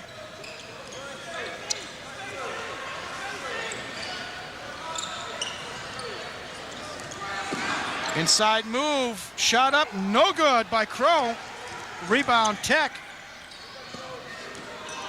Here come the Warriors. Patrick inside to Underwood. Ball knocked away, picked up by Brad Knoll. Knoll stops, drives, and he is hammered to the floor. And Brad Knoll will go to the free throw line. Foul's going to be called on Franklin Bush, his second. That was a good decision by Knoll that time. He was thinking about trying to sow a stream through there to, I think it was Randy Spicer, but thought better of it. And I think it was a better decision to do so. Brad Knoll, freshman guard from Spring Arbor, Michigan. First free throw is good. Gibbs back in the lineup for Griffin. Johnson and Dan Davis making his first appearance of the night for Indiana Tech. Johnson comes in at the 10:46 mark, so he's sat out nearly 7 minutes. He comes back in with 4 personal fouls. Started out being a major factor in this game, and then foul trouble has made him a non-factor. Second free throw by Knoll is good. And it ups the Don lead to 65-49, under 11 minutes to go. Nice shot blocked. Bush's shot blocked by Dwight Crow. Got a few oohs and ahs. IPFW on the attack. Right now they're looking for the knockout punch. Knoll inside, shot up, no good, but we got a whistle and a foul. Brad Knoll goes to the line. We're going to foul on Coleman, I believe, Shannon's second. But most importantly, 10th team foul. And for the rest of the way, it's 2 shots for IPFW. And Knoll's not a bad guy to have on that line. 4 of 4, make it 5 of 5 at the stripe. 2 more substitutions. Damian Jackson and Barry Bradford in the lineup. For Jackson, his first appearance of the night. Bradford, his first appearance of the second half. This half, Coach Knoll doing a great job of resting those starters and getting some of those bench players in there with some valuable playing time. Second free throw good, makes it 67-49. And IPFW was on an 8-0 run. Warriors with the basketball. Patrick shot partially blocked. Loose ball picked up by the Dons. That's about 3 blocks now for Crow. Spicer with it near midcourt. Dons going to try to get to a 20-point lead. Make it 21. No, misses the three-pointer. Tech comes down with the board. 67-49 our score, 9:36 and counting left here in the second half of play. Patrick drives, stops, pops, no good. Tap up, no good. Rebound, Gibbs. Outlets, it's a Knoll. Had a collision, no call there.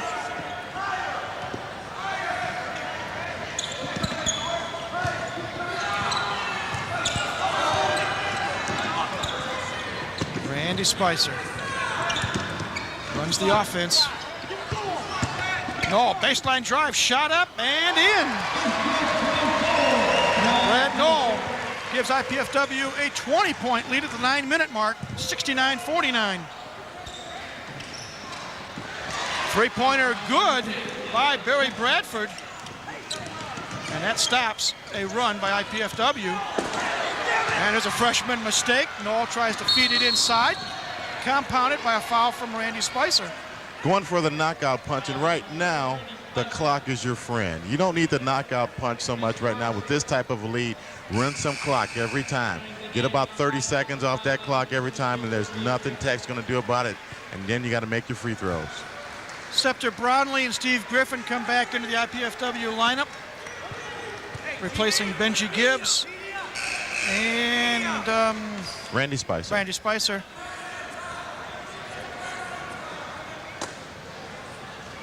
Yeah, now we got a question. Is there supposed to be a media timeout or not? Now, in the meantime, Bradford misses the free throw. Meshberger doing a great job in there spelling Ishman with foul trouble. Well, IPFW has the basketball, and a 17-point lead.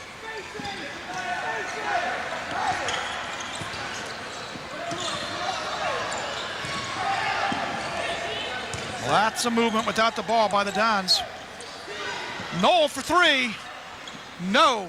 Rebound pulled off by Jackson. Lead pass. Brian Johnson gets the friendly roll. Brian Johnson with his first points of the second half. He now has 6. And it's 69-54. And it's a good thing he's in foul trouble because there's not much the Dons can do with that little left-handed jump hook he has.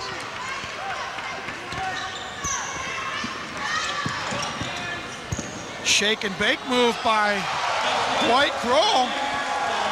Takes his first shot of the night and he knocks it down. Well, he scored a few points up in Michigan, so that's not too surprising for most people. Johnson takes it to the glass. His second field goal in a row.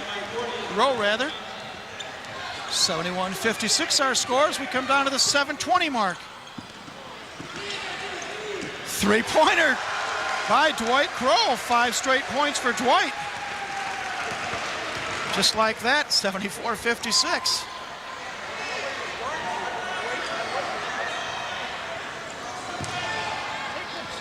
Johnson has the ball knocked away. IPFW recovers, and we got a foul on Indiana Tech. And let's see who they call it on for sure.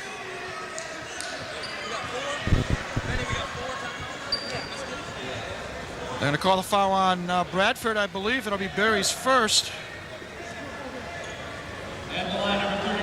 And Steve Griffin heads to the charity stripe.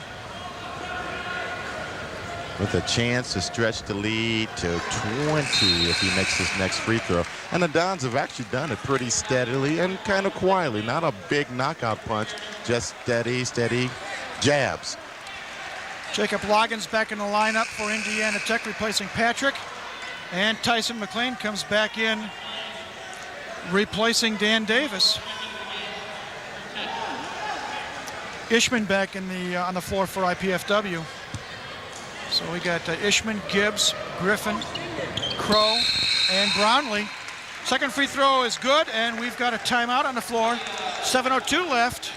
Score is 76-56 in favor of IPFW. The College Cable Access Monthly Program Guide provides information about our programming, including live coverage of IPFW sports. To receive your free College 56 program guide, send your name, address, and zip code to College 56 at IPFW, 2101 East Coliseum Boulevard, Fort Wayne, Indiana, 46805, or call us at 481-6000, or email us at college6@ipfw.edu. Chance to find out about what College 56 is all about. Well, take a look on the screen, Charles, and we've got a few people in foul trouble for both teams. Johnson and Brooks 4 apiece for the Warriors, and Wise and Aaron Ishman 4 apiece for the Mastodons. Well, I'll tell you, the way Crow and Meshberger have been playing, that's much more trouble for Tech than it is for IPFW right now. Well, we're back to play. Tech with the basketball. Bradford takes it to the glass, and though he misses, he is fouled, and Barry will go to the line shooting 2. We're going to call the foul on Crow. That is his third. And I'd like to echo the sentiments of Coach Doug Knoll. Don't bail the player out. There's not much that the Tech player could have done that time, and Crow kind of bailed him out with a foul that time. First free throw up and in by Bradford. Barry is now 5 of 6 at the stripe tonight. Yes.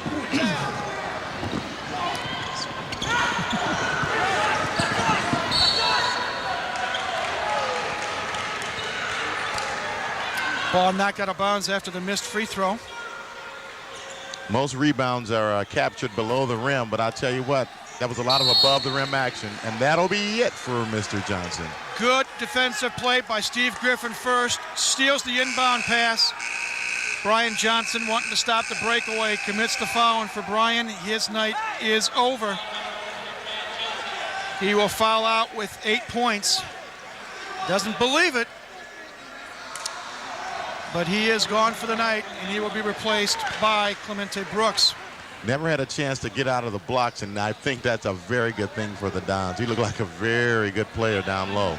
I was speaking with Jason Klein before the ball game, and I was reminding him how in one of the 2 games in the shootout last year, Brian Johnson had 28 points.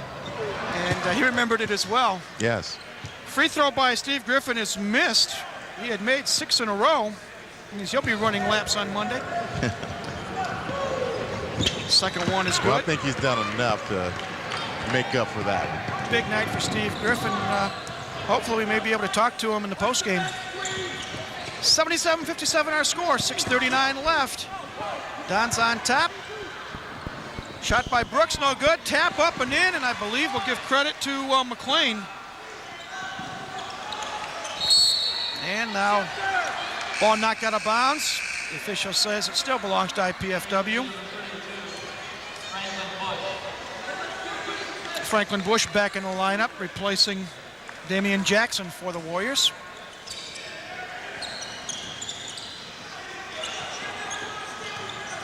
Steve Griffin with the basketball. Running the point now, as he had been playing the small forward position most of the night. The versatility. Took the word right out of my mouth. Nice feed to Gibbs, and Gibbs inside the Crow. Had the shot blocked, but he was caught for traveling. More substitutions. Noel Spicer and Nick Wise going to check in for the Dons, replacing Bronley, Gibbs, and Dwight Crow. And Mike, once again, the bench of IPFW won't have a lot to show in the box score, but I tell you, they played extremely well, giving these starters some spot rest. Ball knocked out of bounds. Good defensive play by Griffin as he knocks the ball off of Bush's leg, and it's turnover Tech. And Jason Klein not very happy, unfortunately, as he sees things going in a southward direction for his Warriors. Ball knocked out of bounds off of Indiana Tech. Ishman had it for a moment. Jason Klein there, he's a good young coach. I remember him from his high school days playing for Elmhurst. He's a very good coach. He's going to do a good job for Indiana Tech. Fiery player. He's a heck of a baseball player, too. Dons with the basketball, under 6 minutes to go. Wise, baseline jumper is good. Second basket of the second half for Wise. Makes it 79-59. Again, a 20-point lead for IPFW. Brooks muscles his way in. Clemente Brooks now with 8 points.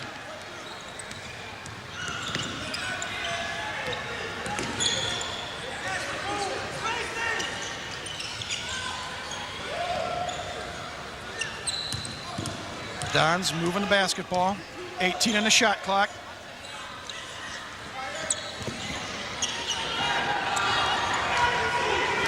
Ten on the shot clock. Good now. clock management.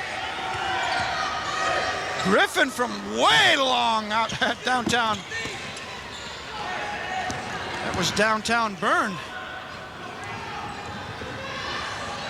3-point attempt, no good by Bush. You'd like to see the Dons get a better shot, but at the same time, they did run about 30 seconds off the clock. Got a whistle and a holding foul underneath, and I believe it's going to be called on Steve Griffin. No, they're going to call it on Ishman, and if so, that is number 5 for Aaron.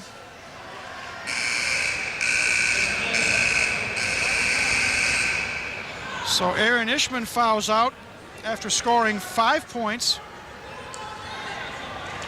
but doing a yeoman's job underneath. He had a great presence in there. Now, again, not a lot on the box score, which is what a lot of people's going to look in the newspaper tomorrow, but he did a great job filling the middle and playing some good defense and doing very well on the defensive glass. First free throw by Tyson McLean is no good.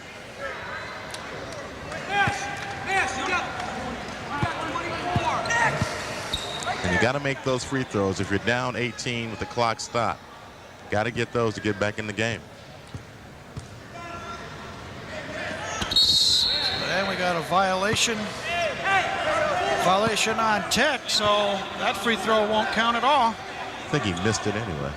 Ball goes over to IPFW. Tech, full court pressure. And the Dons seem to break it rather easily.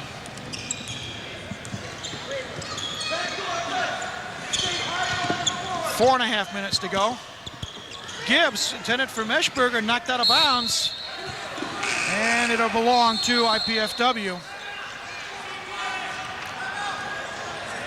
And we finally have immediate timeout on the floor. 4:26 left in the contest. Our score, IPFW 79, Indiana Tech 61. You're watching IPFW basketball.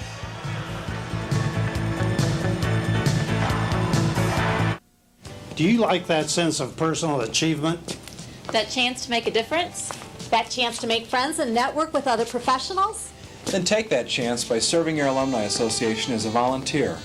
Your alma mater needs you. You really can make an impact. It's that good, and it's that simple. Come on back. We need you.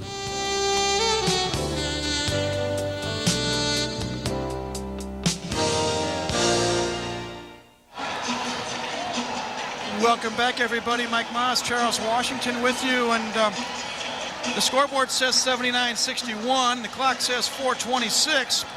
One would think that IPFW has everything under control, but you and I both know that's not the case. Well, with that little arc out there, anything can happen, and the Dons have done a great job tonight controlling the tempo. Tech wants to certainly pressure the Dons, get some steals, shoot some threes. The Dons just simply need to run some clock each possession. With 4 minutes, if they do some great clock management, there's not really a way Tech should get back into the game. It'll be IPFW basketball. Wise looking for somebody. Finds Spicer.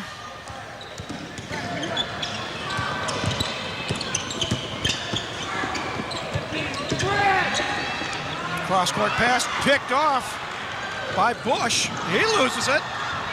Loose ball shot up and in. Great by hustle, Bush. though. Great hustle by Spicer. Tried to get back in it. Got a good bounce. 79-63, 4 minutes left. Nice feed underneath. Gibbs couldn't hit the layup. And here comes Indiana Tech. Offensive foul going to be called. Great heady play by No. There's nothing he can do with Brooks down underneath there. So he did the only thing he could do. Got great position, stood his ground, and took the charge. That foul is on Brooks, and for Clemente, that is foul number 5. And he will depart the scene at the 3:48 mark. Clemente Brooks tonight, 8 points on 4 field goals from the floor. So offensive foul means IPFW will have possession as Damian Jackson checks back in. 3:48 left in regulation. And 2 Tech players to foul out. If they can get any more to foul out, they may have to. Well, they got 2 good guards on the bench. I know that, and Jason Klein and Terry Johnson over there. There's Brad Noel with the basketball, and they work it around.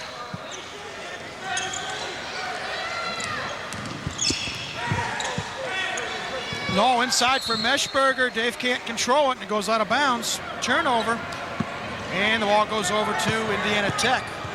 And that's not quite what you need at this juncture, of the game. Unless it's a sure pass, you don't need that. You need to run the clock. Put the pressure on Tech.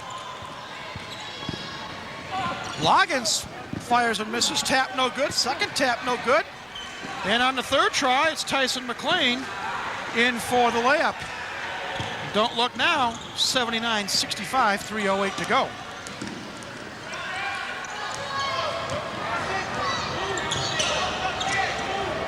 And Wise is a good-looking quality player. Spicer with the ball. Nice feed inside to Meshberger. Good passing by IPFW. Shot no good, but Meshberger with the offensive board. Great hustle. Kicks it out. Wise for 3. No. Rebound off to Indiana Tech. 2:35 to go. Warriors not out of it yet. And that possession ate some clock. Three-pointer by Loggins, no good. Wise with the big rebound. Under 2.5. Randy Spicer says, let's control this tempo.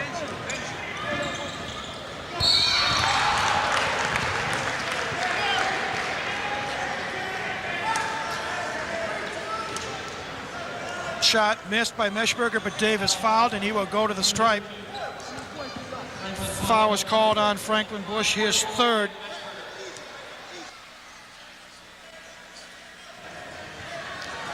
Free throw missed by Meshberger. Scepter Brownlee checks back in for the Dons, replacing Benji Gibbs.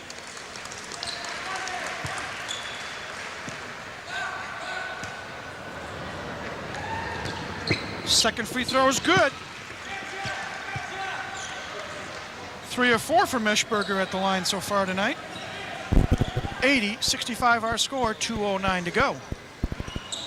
Long three-point shot, no good. Tech with the offensive board. Coleman pops it up and in. First points for Shannon Coleman. It's a good-looking play by Coleman, but it might be just a little too late.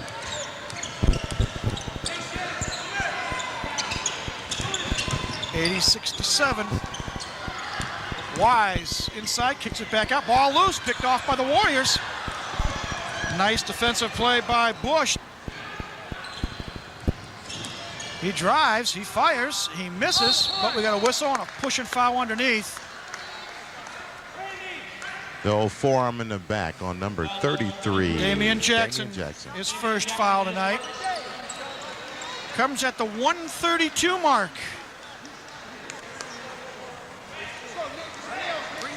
And IPFW walks down to the line. One, Nick Wise, will shoot 2.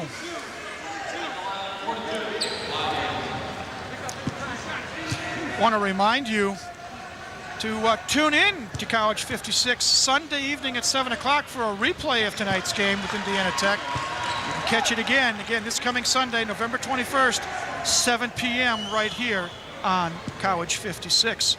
First free throw is good by Mr. Wise. Second one in and out. 81-67 our score. $1:27 left here in the second half. Coleman fires and misses. Loose ball picked off by Brownlee. And I think the Dons have this one under control with 1:14 to go and a 14-point lead. We've got a whistle. Traveling on Scepter Brownlee, and at this juncture of the game, that's not really what you need. Just get it, pass it out again, run the clock, run the clock. 70 seconds left, and you got to think the Warriors are going to take some three-point shots at every opportunity.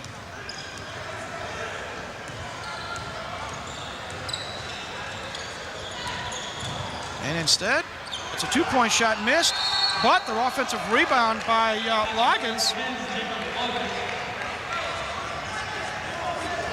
Foul is on Brad Knoll, his second. And you got to let that go. There's no way Knoll's going to block that shot from behind. Just let that go and keep the clock running. Free throw, no good. Loose ball controlled by Tech. Shot up and in, and I believe that was by Loggins again. Count the bucket. Foul is on Meshberger, his third. And we've got a timeout on the floor, 55 seconds left. And the lead is 10. 30-second timeout, 81-71 our score. Well, it's not over. No, it's not over. It's not over. And 55 seconds in a 10-point game, it's really not over. Well, you're Coach Jason Klein. What do you tell your troops? Go for the steal. If you can't get the steal, you got to, on defense, you got to go for that steal first. If you don't get it in 2 or 3 seconds, you got to foul.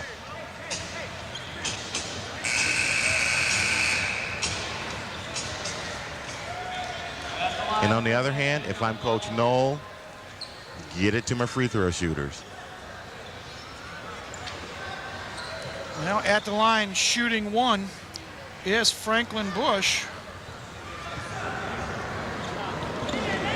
Free throw is good. And here we go. 9-point lead. And that's who we want. That's who we want.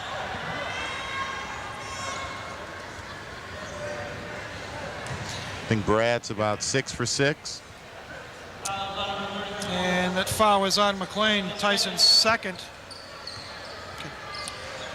Tune in to College 56 next Friday evening for the first round of the women's 1999 Summit City Shootout, when the Warriors of Indiana Tech and the IPFW Lady Mastodons meet up in our second basketball event of the season. That's next Friday evening, 8:15, right here on College 56. Brad Knoll back at the line, does what he does best, makes the free throw. Again, makes it a 10-point game, 82-72. 53 ticks of the clock left. Second one in and out. Second miss, but we got a whistle and I think a violation on Tech. And scratch that one from the record books and give Brad one more chance. Now if I'm Coach Knoll, I throw on some token pressure. Not pressure to steal the basketball, but pressure to make the clock run a little longer. That's what I'm doing right now. Not over. 10-point game, 11 points if Brad makes his free throw. And he misses it. Ooh. Damian Jackson hits the turf, or hits the floor, I should say. Unfortunately, he had the basketball with him. And the Dons catch a break there because that could have easily have been called a foul. So it'll be IPFW basketball with 51 seconds left and a 10-point lead. Spicer can't get it in, so he calls timeout.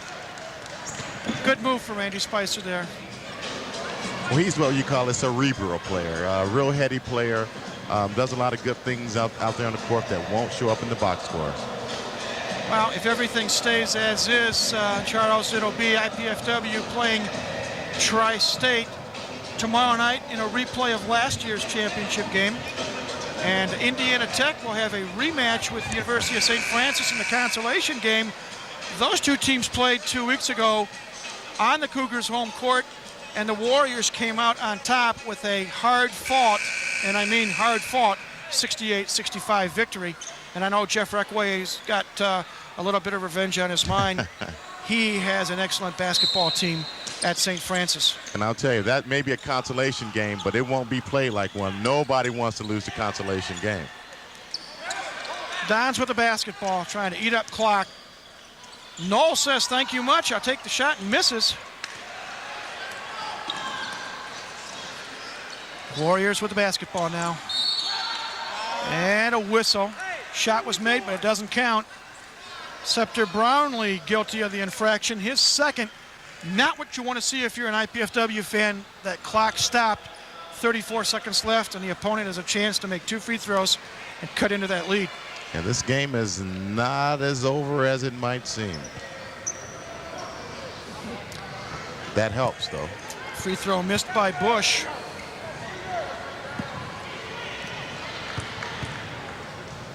Second one is good. 9-point lead for IPFW. Knoll double teamed and hammered. And if you're IPFW, Brad Knoll is the man you want at the stripe. And that foul, I believe, is on Loggins. A little dangerous dribbling right there on the part of Knoll that time. Fourth foul on Loggins. Brad Knoll back at the stripe one more time. 2 free throws in a row officially missed. Think Dad'll have a talk with him? The lights will stay on tonight and he'll be here shooting. Second one missed. Rebound Tech, they still have a chance. Come down quickly. Shot up, no good. Ball knocked away by Knoll. Good hustle by Brad Knoll, but the ball belongs to Indiana Tech. 17 seconds left. Meshberg didn't get a block that time, but he made the Tech shooter take a very awkward shot. Ball knocked away by Wise. Good play. And the official calls traveling. Little sliding action by Wise. Good effort. Defensive hustle. And you like to see that fire in a player, even though the call is made against him. 12 seconds left. He's still hustling. Ball knocked away by Brownlee, and this should do it. Brownlee takes it to the glass, and he is hammered, but he makes the bucket. Scepter Brownlee has a chance for a three-point play. And they're clapping over at Concordia. Great play by the Concordia product. That foul is on McLean, his fourth. And that's a frustration foul. Coming with just 3 seconds left. Scepter Brownlee at the stripe. And he gets the roll. Three-point play. Inbounds pass, half-court shot. And in and out, no good. And that is our ball game. Final score, IPFW 85, Indiana Tech 73. A good start for the Doug Noll regime here at IPFW. Great start. And in fact, that's who we're going to talk to. Ryan Perrot's going to have a talk with the coach. We had so many players play so well. And you know what? We didn't say anything about the referees tonight. That's a good thing. That's good. That's a good thing. Great job by the referees tonight. As a former official, it's nice when no one talks about you. Again, players congratulating each other. IPFW advances to the championship game, where they will play the Tri-State Thunder, and that's an opponent that Doug Noll is familiar with, having coached at Spring Arbor for the last 7 years. It's going to be a fight. It is going to be a fight. Bragging rights for Northeast Indiana, and no matter what the records have been over the years, throw them out the window. It's going to be a dogfight. And pressure, more pressure, like we said at the outset, more pressure on IPFW being the NCAA team in this whole tournament. More pressure on them to win this thing. Hopefully we get some final stats here momentarily as you look at the players giving thanks for a good effort and seeing that nobody is hurt. And you love to see that. You love to see that with the team. And hopefully we'll get a chance to talk to Doug Noll momentarily. Again, a good start for IPFW. They come out of the blocks 85-73. And not to put any pressure on the Dons, but they have never lost in this tournament. Uh-oh. And they get a chance to keep that streak intact tomorrow night. Again, good quality college basketball here at IPFW tomorrow night. As in the consolation game, it will be St. Francis and Indiana Tech. And let's go down now to Mr. Perrott and Coach Doug Noll. Just ask about the thoughts and some areas you think you can improve on and so forth. With Coach Noll after the basketball game, a very impressive victory by your ball club. Your thoughts on the night's game? Well, I'm not sure it was real impressive from our standpoint, but we did do some things well. We picked up the intensity in the second half. Obviously, we got in a little bit of foul trouble. When we did that, our intensity left a little bit, our aggressiveness left, and we quit doing some of the things that got us the bigger lead by not being real aggressive. We had some freshman mistakes, but all in all, I was really pleased with the outcome, the way the guys worked hard. Tech's not going to quit. They're going to play for 40 minutes. I was a little disappointed, in the last 5 or 6 minutes, the way we finished the game, making some mistakes, but we really got a young team, even though we got 6 seniors, 3 of them didn't play.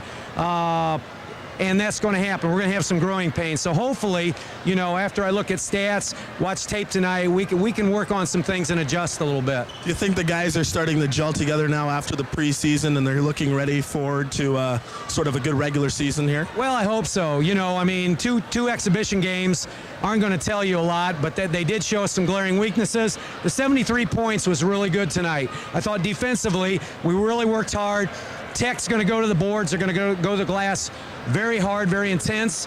And we put some bodies on. I was just a little disappointed in, a couple of our guys getting in some foul trouble because I thought we made some silly fouls in the half-court set. Then we had to make some adjustments. But really, I thought Steve Griffin really played well. Randy Spicer and our point guards, I thought, did a great job the first half, but Randy did a great job the entire game. So I was really pleased with that. And I think, we're going to grow and get better as we go. So hopefully, tomorrow night we can come back out, refocus again. We'll take that first W right now, put it in the bank, move on, try to get a little better. And another key statistic that sort of stands out is the foul shooting tonight. You guys shot exceptionally well from the foul line. Yeah, we didn't do too bad. Down the stretch, we had that number 24 that missed a few, who's a pretty good free throw shooter in Brad Knoll. But I think we're going to get better, and hopefully, if we can shoot 75 plus, it's going to be a good year because teams are going to, teams aren't going to be able to catch us down the stretch. That's right. Coach, congratulations on tonight's victory, and good luck tomorrow night. Being here. All right. Thank you. Back to the desk, guys. Thanks, guys.